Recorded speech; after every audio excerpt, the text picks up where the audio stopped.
everyone, welcome to Lorton, Virginia. Today we are here at the Museum of the United States Army. Where is that? Is that the museum? The Museum of the United States Army. It's a new museum, and it's a museum all about the history of the United States Army. There's a wide walkway here leading right to the visitor entrance there at the front. There might be a TSA style security inside once I go in. I can't see inside because the doors are frosted, but we'll see. Well, as you go in, you get to see these portraits of people from the Army who have sacrificed their lives.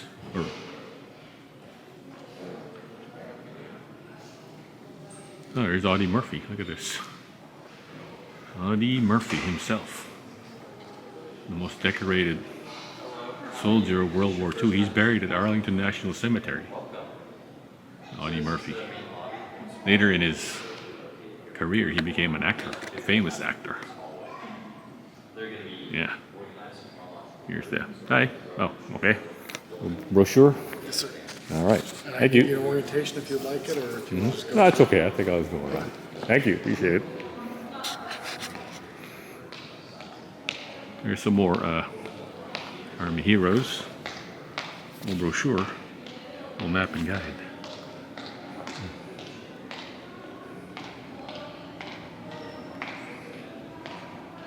From all the different wars, all the heroes who have given their lives. Over here. Specialist First Class Leroy A. Petrie, Afghanistan.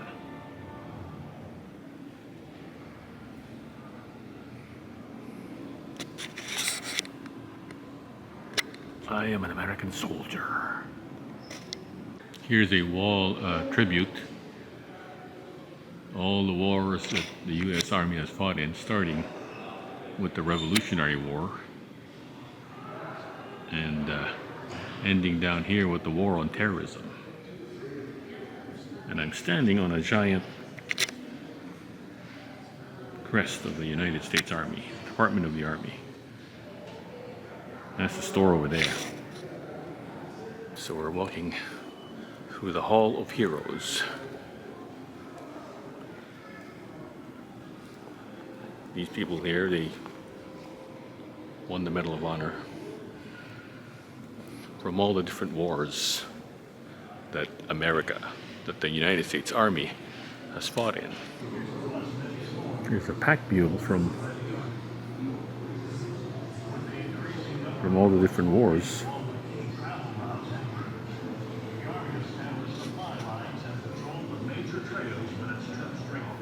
Army and Society. What's back here? About 300 officers came to the meeting at the Town of Virtue in New Windsor. And one steel helmet with One of the most significant some bullet holes, in American history. stars. Major General Maurice Rose was the highest ranking American Jewish Army officer killed in action. Wow. That's his helmet. Look at how beat up it is.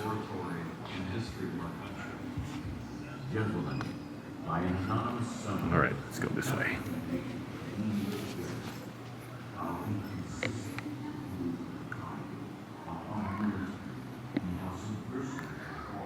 There's another steel pot.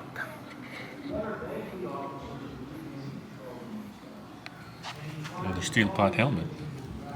When was this?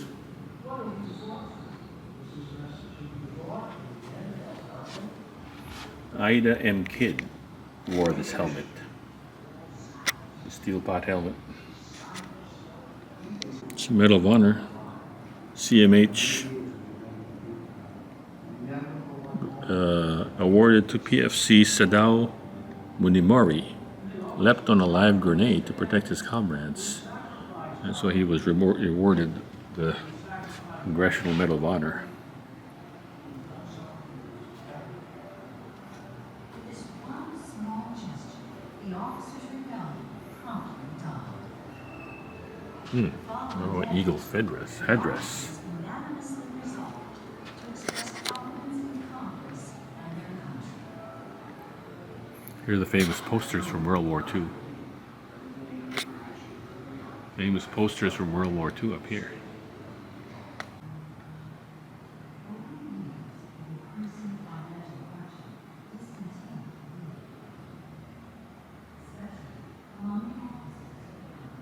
Here's a scene from the early part of the 20th century, U.S. Army. The old khaki uniforms, loading up an old 6x6 with MREs. Look at that whole box of corned beef hash. This guy's carrying a whole box of bacon, MREs.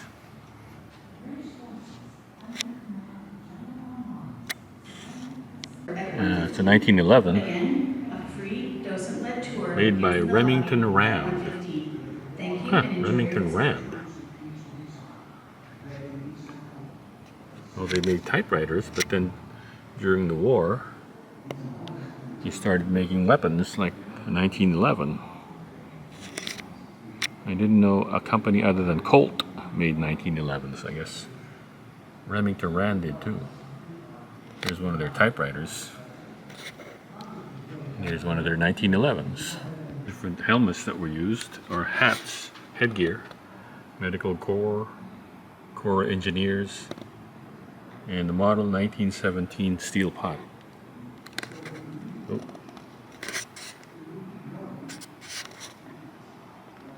Also known as a doughboy helmet. That was worn up until the beginning of World War II when they switched to the steel pot helmets. Here's that biplane again. This time from the side. The Wright Flyer. This is the Wright Flyer in action for the U.S. Army.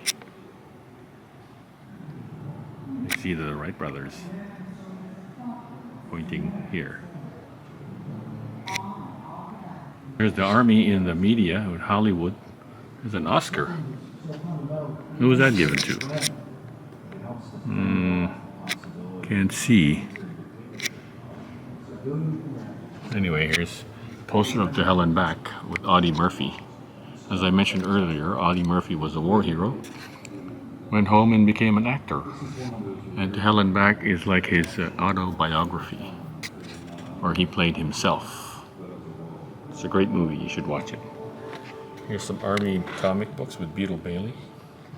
Remember Beetle Bailey? I love Beetle Bailey. I love Beetle Bailey still prints though. Well, let's run through the other exhibits here. From all the wars, or most of the wars that the U.S. Army fought in. This is the Revolutionary War exhibit. Revolutionary War, he's a typical soldier from Revolution.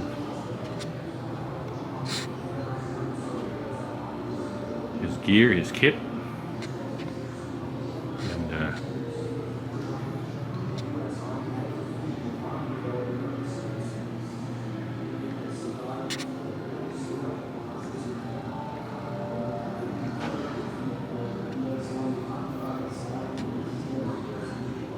coastal forts.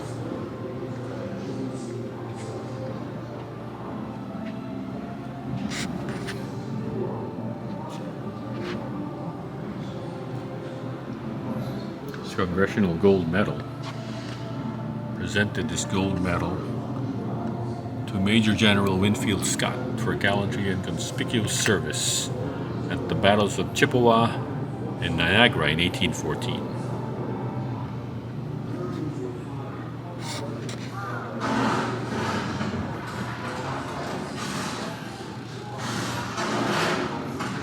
An old cannon here. There's a little diorama of a winter scene in this Valley Forge. Looks like Valley Forge.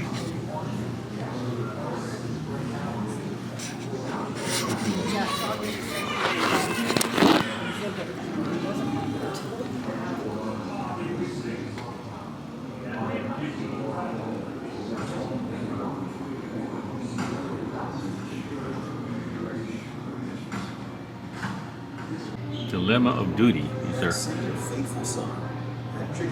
West Point cadets who graduated from West Point from the South, and they had to choose between fighting for the regular army or for the Confederate Army. Some of them chose the Confederate Army, like this George W. Holt, class of '57 from Alabama, or J.L. Kirby, class of '57 as well from New York. He went to the regular army, and I guess they instantly became combatants, enemy combatants. And an officer's sword from that time.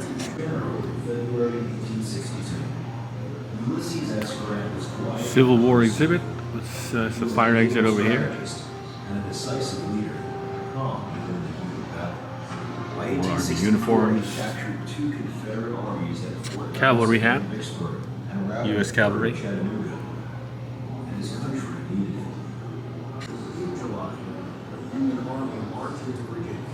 Here's a cannon crew from the Union cannon crew from the Civil War.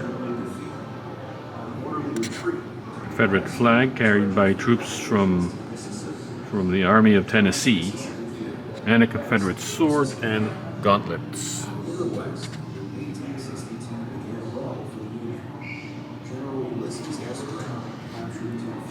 Prison life during the Civil War.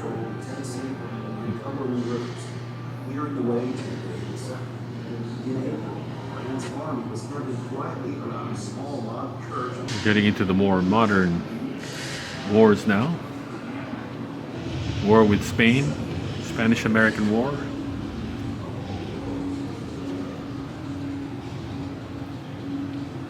In which we gained Cuba, Puerto Rico, and the Philippine Islands.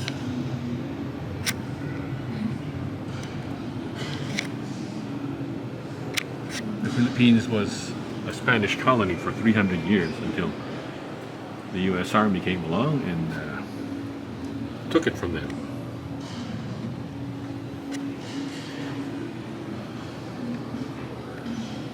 There's some German Army helmets. There's an old Fritz helmet from World War I.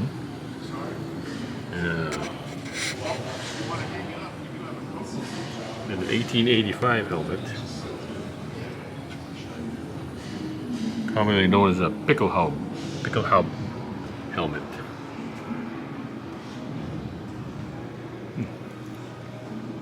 There's some more Army uniforms from World War I. Some more Doughboy helmets. Look at that. Some more gear and weapons. It's a Hotchkiss. Some old German weapon. Here's an old potato masher. Potato masher grenade and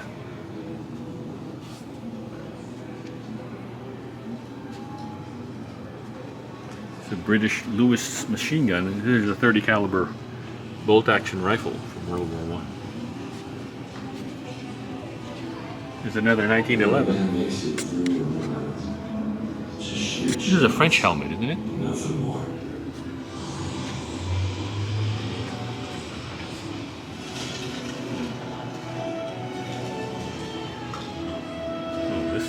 Doughboy's got a big old dent in it. Sergeant York's helmet. Wow, that's amazing.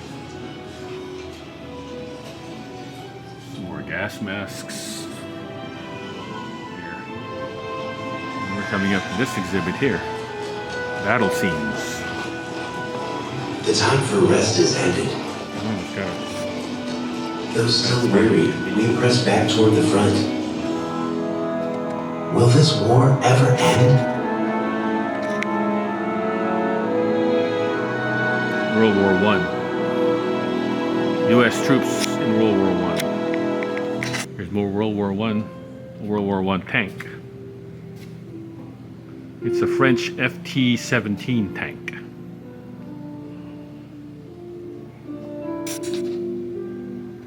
Is this a real tank?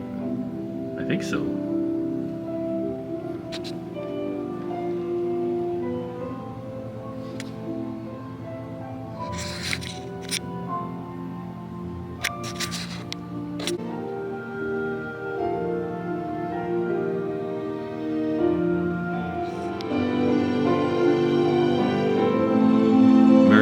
fighting in the trenches of World War One.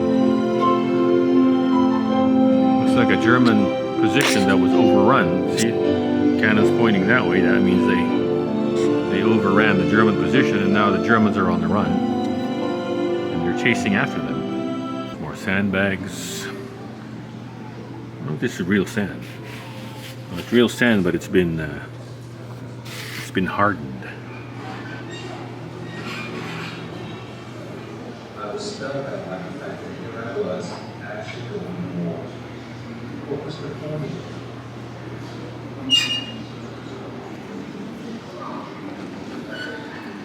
These are some old postcards from World War One. The story behind the postcard is you can't. But this one you can. So here's a postcard. This is the story behind it. This is from 1919.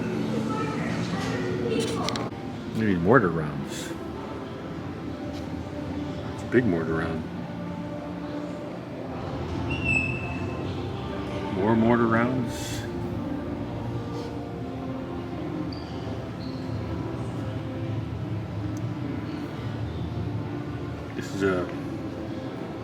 This one is a Willie Pete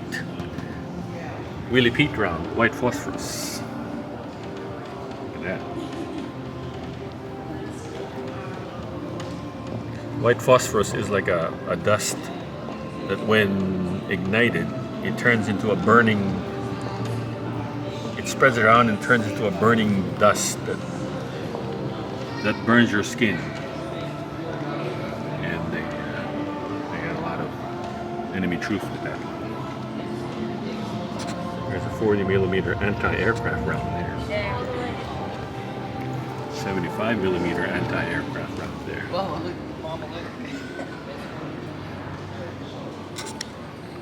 Humvee.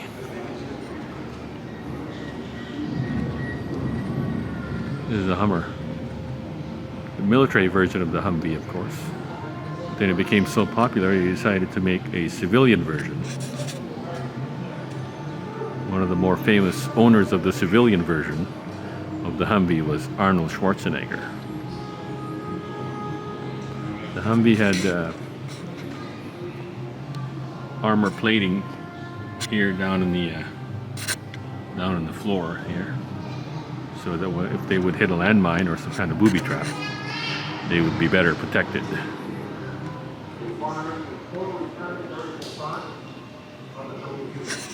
All right, here we are. We're entering the World War II exhibit here.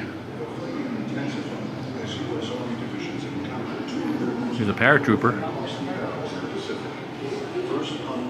Paratrooper. 82nd. He's got the paratrooper jacket and uniform and the paratrooper boots.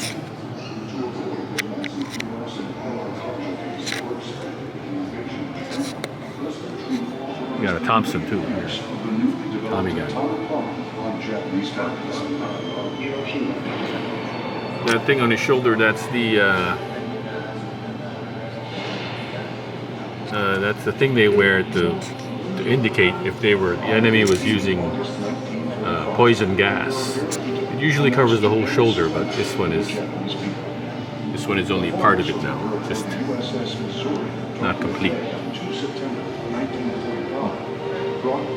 Different World War II posters. For the U.S. Army, it signaled the end of nearly 4 years of combat and the contributions of millions of American men and women who served heroically in every field of the American. Here's some enemy gear. Here's an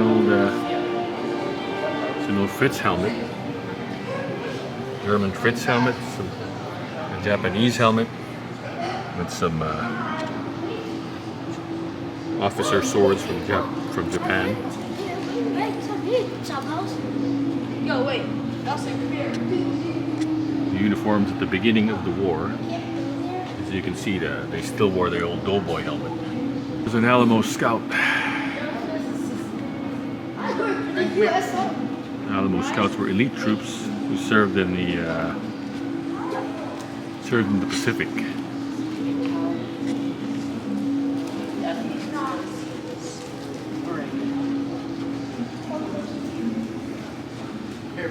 This is an M43 field jacket. M43. Here's an MP40. Oh no, that's a German paratrooper smock. See, that's a German paratrooper helmet. Here's an MP40. And that's a 1911. So wait, it's not up here, right? Those are all numbered. So 6, 7, 8, 9, 10. 1911. Let's see what we got here.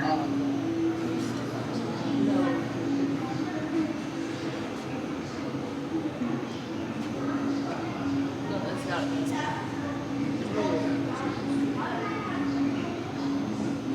No, right here. LPs. No, It's the German weapon right there. Another steel pot. Steel pot helmet.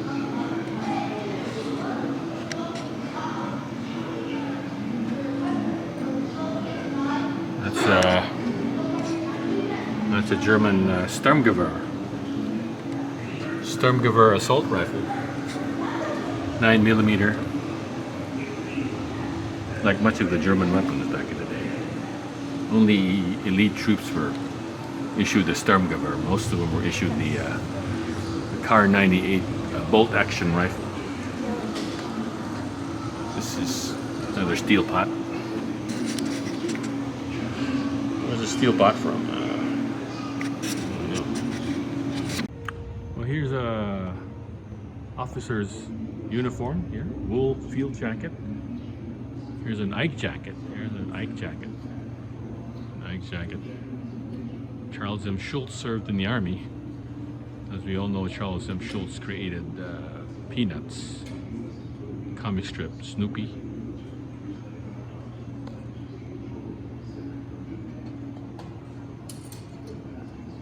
Here's invading France on D-Day. Here's one of the tank traps they had on the beach.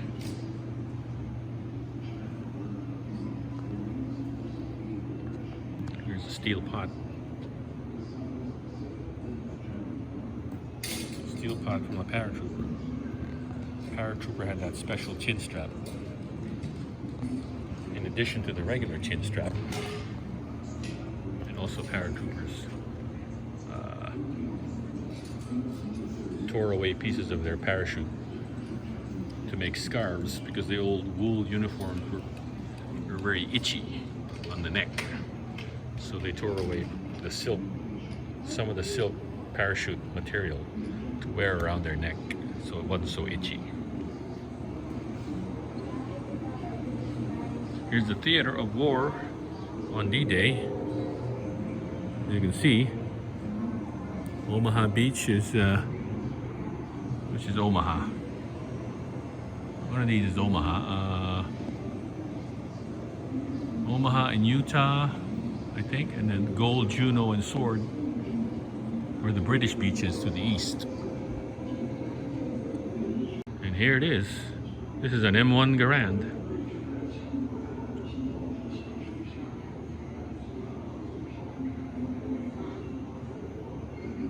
It's an M1 Garand, the famous M1 Garand that was issued to the soldiers.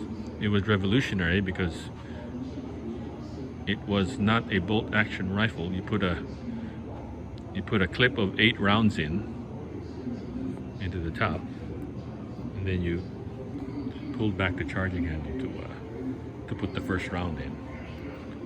And after you spent the last round, the 8th round, the clip would pop out, and it made a very distinctive noise when it would pop out.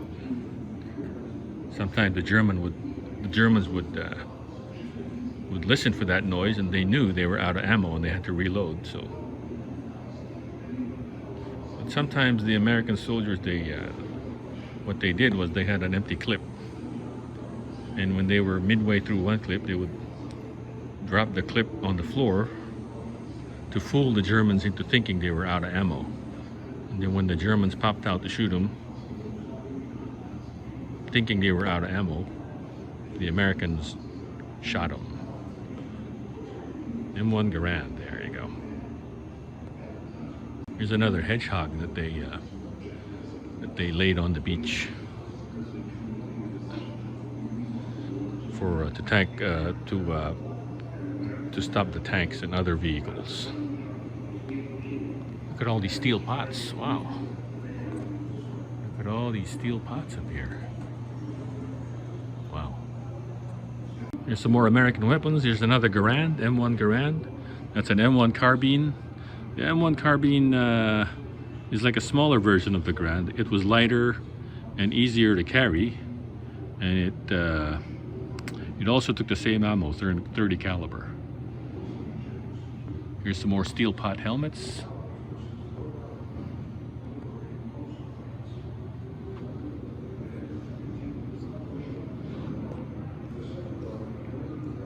This is a tanker's helmet, as you can see.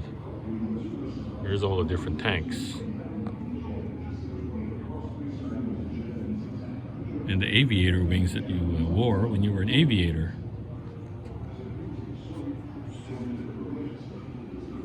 Army Air Corps. Flew bombers and fighters.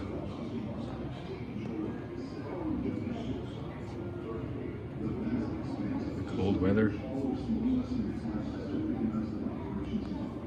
That old Japanese helmet. A big bullet hole on it.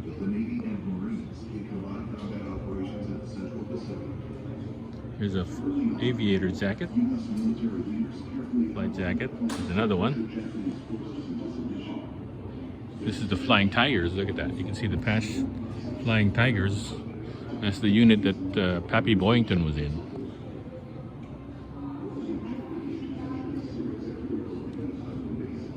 Here's an old 30 caliber water-cooled 1917 machine gun.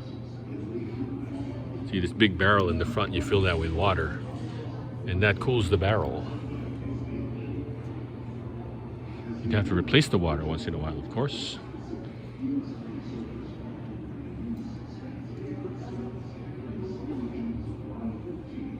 Some more doughboys, some more steel pots, and officers' caps. Oh, this is the patches from the Philippine Scouts. Look at that. Philippine Scout patches. Philippine Scouts were Philippine citizens who joined the United States Army. Okay, there's a separate army for the Philippines, the Philippine Army, and then the US Army. And Scouts were Philippine citizens, Filipinos, who joined the US Army. These are their patches. Interesting. I have one of these. I don't have these two. Wow. Presentation Cup Liberation of Santo. Presentation Cup of Liberation of Santo Tomas. Internment camp. Wow. That's where I went to school. See, that was presented to the liberators of the Santo Tomas concentration camp in the Philippines, which is now the University of Santo Tomas, which is where I went to college. Look at this Sherman. Wow. During the Battle of the Bulge. Oh, no, this is not a Sherman. This is a Cobra. Oh, wow. A Cobra.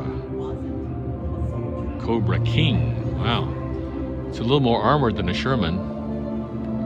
Tank commander up there. Here's one of the GIs on the ground telling the tank commander where the oh, it is a Sherman. I thought it was a Cobra. See, that's a Sherman.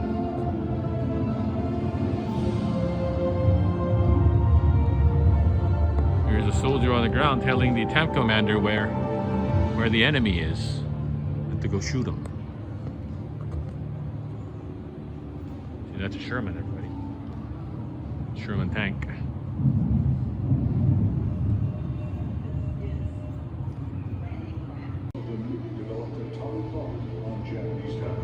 Sherman. Check it out. Shermans. Or a Sherman. Here's a B-17. B-17 towards the end of the war, they never bothered to paint them because by the end of the war we had achieved air superiority and there was no need for camouflage. So they just left them the original aluminum finish.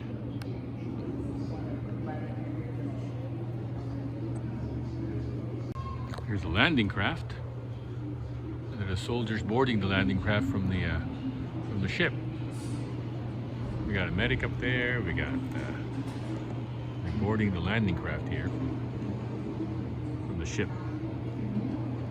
Here's the news crew filming the landing, filming the boarding. Wow.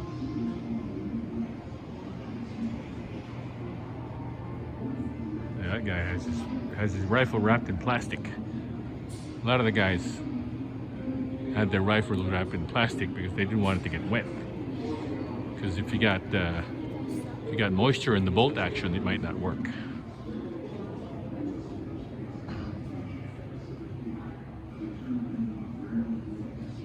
Yeah. This would go down onto the beach, and then the front would drop down, and the troops would come rushing out. Look at these B-17s flying in box formation. This is the box formation. That way every side is covered if they get attacked by enemy fighters. This is a whole squadron of B-17. Here's a guy from 10th Mountain. 10th Mountain were usually troops from cold weather snowbound places because they were used to the snow. And they were assigned to cold snowbound places. This guy's got a BAR. Look at that BAR. Browning automatic rifle. Here we have the Cold War. Got more modern weapons now. It's an M14 and M16, or an AR-15. Yeah, M16 and an M14. Steel pot with the helmet cover, the woodland camo helmet cover. And biological warfare kit. Here's a border guard in Berlin. Oh, what's going on? There's a Jeep in Korea. Look at that.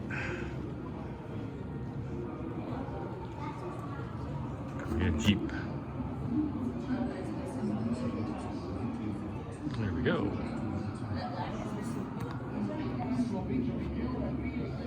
Korean Jeep.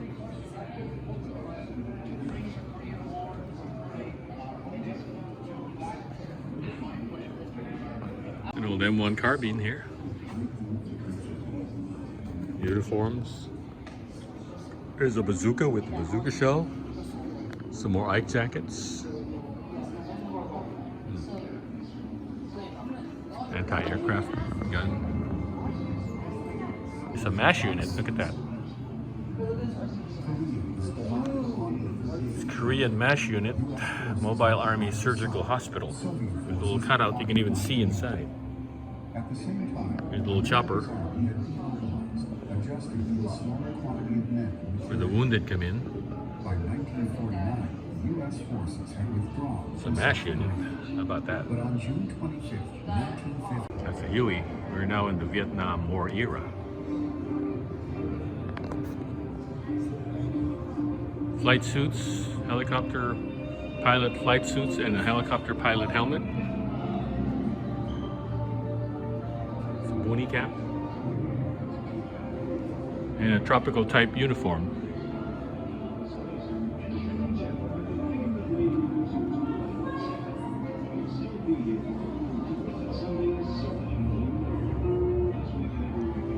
There's Huey up here. Big Huey.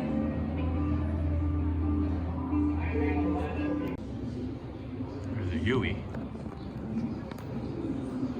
UH-1 Huey. gunner shooting at something. And the pilot. Guy told me this very Huey was shot down 8 or 9 times. But they patched it up and fixed it up, and now it's on display here at the Army Museum.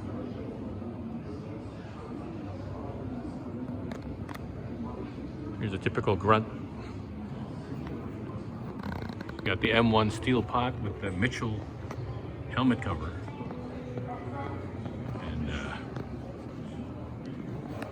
And he's got the M60. He must be the AR man. He's got the big M60. 9th Infantry Division, that's where he. Prison uniform from the Hanoi Hilton. Some more tropical uniform. This is a Green Beret.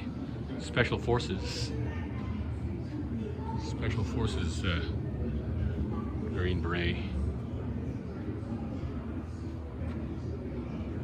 Lerps in a flak jacket. And a flak jacket.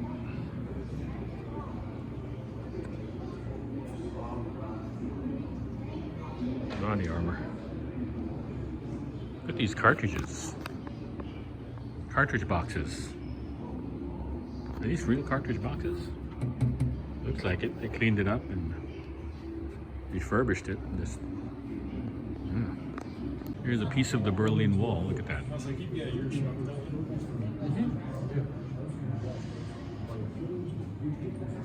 Is this an actual piece? Oh, I guess it is an actual piece of the Berlin Wall.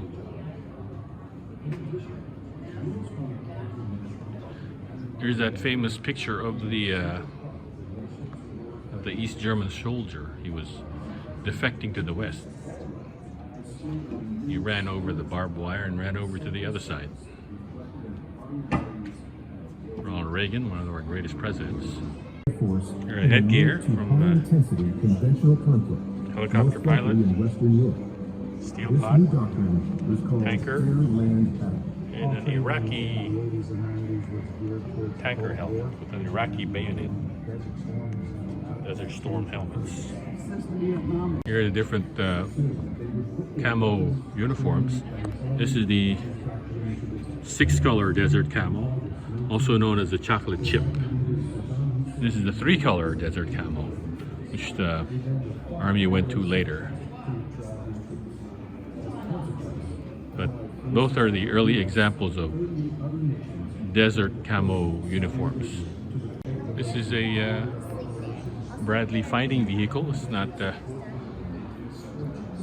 M1 Abrams, but it's a Bradley fighting vehicle.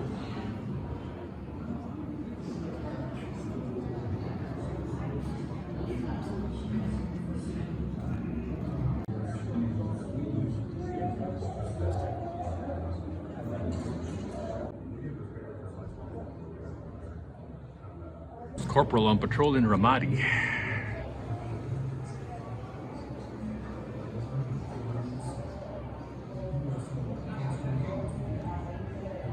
More Army uniforms.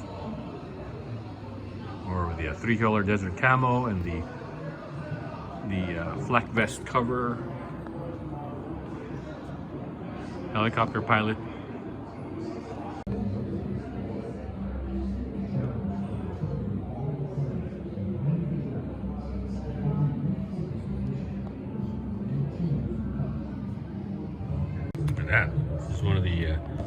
This is one of the advanced combat helmets. It wasn't made out of steel, of course. It was made out of composite material, Kevlar. And that's what it looks like inside. It's got a little bullet hole in there. Look at that.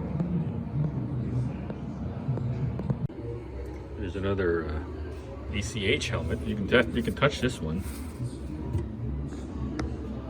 Here's some more canteens. Canteens.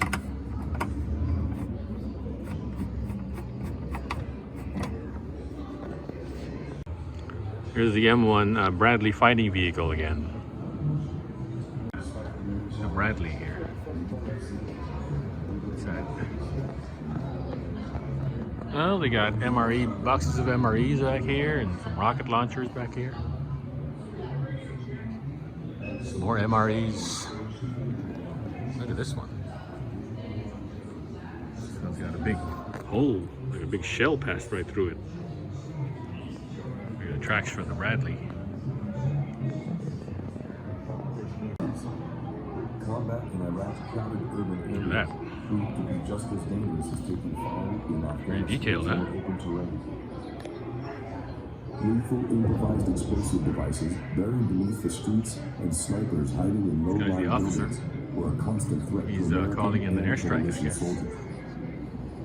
He's got the The U.S. Army accomplished much in both Iraq and Afghanistan as they fought to make the world safer from the threat of terrorism. weapon system here. Safer place. See that? He's got the red dot, he's got the light, he's got the double clip, also the hard sights. Got some more extra clips over here. All landmines. Wow. He's got the NVG attachment on his helmet right there. People being taken out of the building. You say that emergency vehicles are there. Same setup with this guy. He's got the red dot. Of course, the major concern is And the human scope. loss. I mean, do you know if there were many people in the building? The working theory here is that this is the work of terrorists. The aircraft penetrated all the way into the A-ring in the inner part of the Pentagon. Terrorist networks capable of striking targets throughout the world, including terrain.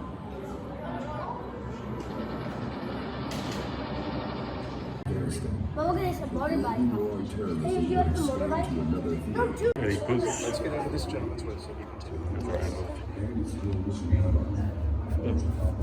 What if these are used boots? These are old Danner boots. These are they're used. Here are the different weapons. Wow. This an M4 and more M4s here. Ah, it's an old 9mm Beretta. That used to be the standard issue sidearm for the U.S. Army. 9mm Beretta. You don't make those anymore. Here's the cockpit of the Hummer. You see what the controls are. Unlock, lock, and stop, run, start.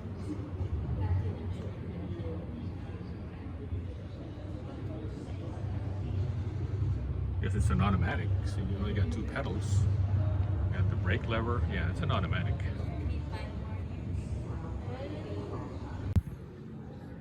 Okay, we've been through the main exhibit, so now look at that, the Hall of Heroes. So now we can go upstairs, and there's some other special exhibits upstairs.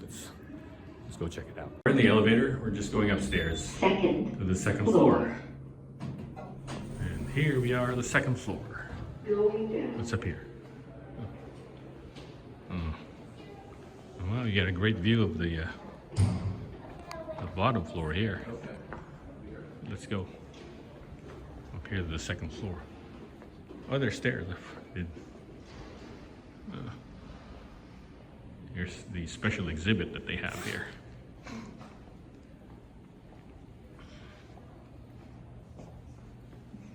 D-Day 80 years since D-Day. Wow, it's amazing. 80 years since D-Day. Black box. Confirm. There we go. And you get to a QR code. The QR code is the key to everything.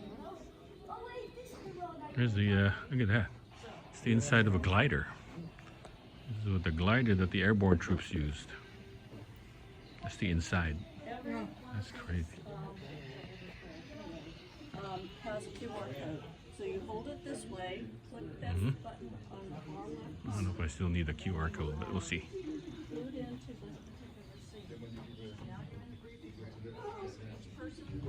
That's gonna hurt. Allied assault routes. Look at that.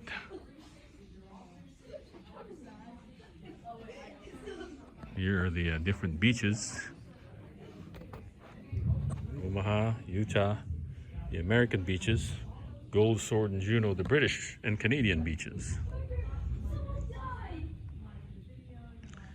And the 101st parachuted into Carentan.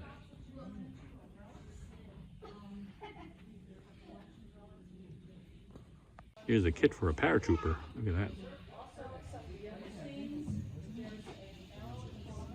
They've got the paratrooper jacket, paratrooper pants, all his gear. Nice. It's an M1 carbine with a retractable stock. A lot of paratroopers carry those because you could fold the stock. It'd be easier to carry. 1911. Wow.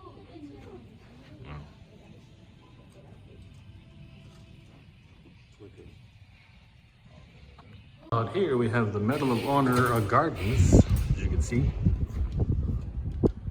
Out here in the upper level, here's the list of all the winners of the Medal of Honor through the years. The Congressional Medal of Honor, of course, is the highest award given by to a U.S. service member.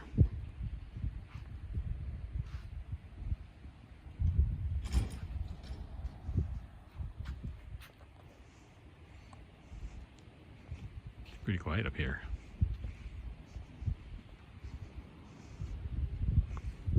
I have a great view of the parking lot from here.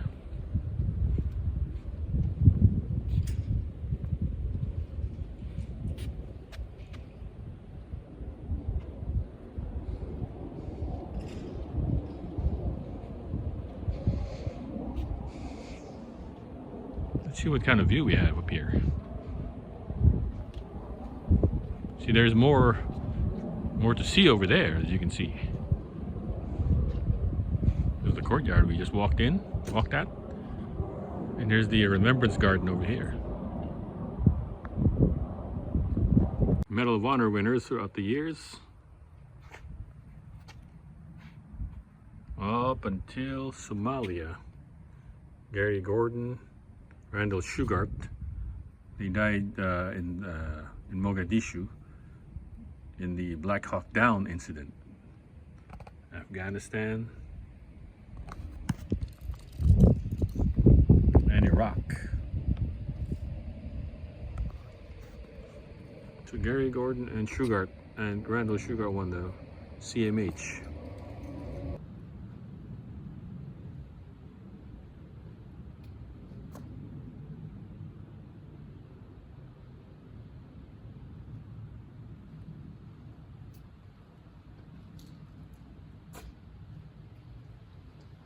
Okay, well, that's the Museum of the United States Army, everybody. There's a little memorial garden over here that I'm going to check out. Let's go check it out. Here are the people who have given their lives to the service of this country. There's the memorial garden. Let's walk through the memorial garden. There's some benches donated by or dedicated to. This one's dedicated to Charles Bowler King, West Point class of 1928, KIA on Normandy, D-Day. He was killed on D-Day.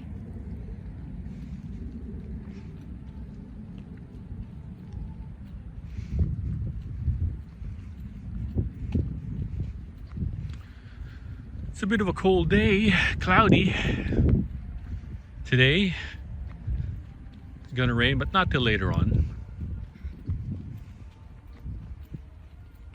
Here's the different units over there, different units. Let's check out the units. Goes all the way around. Here they are. Here's Special Forces. Look at that. Special Forces. Check them out. Airborne. 101st Airborne. Right here. The Screaming Eagles, 101st Airborne. 25th Infantry. Tropic lightning. We serve in hot weather countries like Vietnam. And the Air Cav. We got 2 plaques for the Air Cav.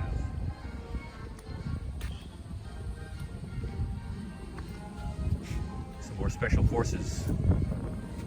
2nd Battalion, 3rd Special Forces. there. Hey, well, that's my little trip to the Army of the the Museum of the United States Army. A very interesting exhibit, showing you the history and the goings on of the United States Army, all the units and all the Medal of Honor winners and all the tributes here at the U.S. Army Museum in Lorton, Virginia.